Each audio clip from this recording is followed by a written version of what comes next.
नमस्कार मुझे अभिजित पाणिग्राही मामू अभिजित पाणिग्राही यही वर्ष ज्ञान विकास रे पाठ पढ़ुला एवं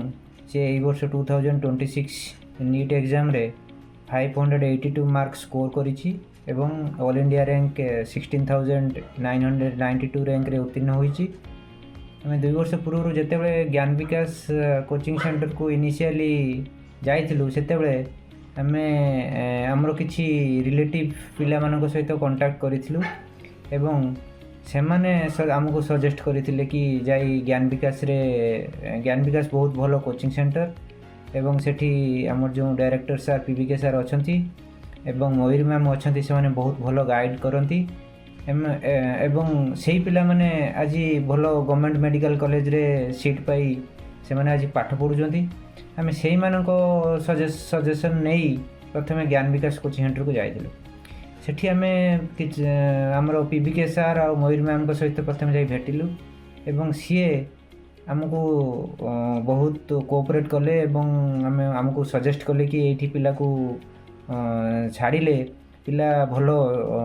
गाइड रे रहिबो एवं भलो रिजल्ट भी करिवो। आमे सेमानक सजेसन ग्रहण करी आमे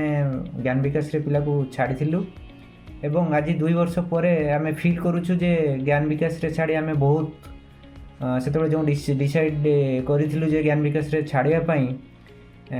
आमे आज बहुत खुशी जे सेही मानक सजेसन सेही मानकर गाइडेंस आज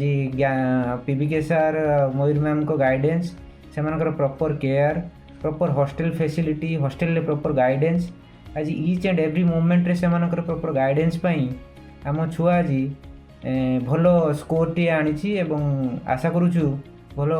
गवर्नमेंट मेडिकल रे सीट टी पाइबो आ सेथि पई मु हमरो पीवीके सर आ मयूर मैम को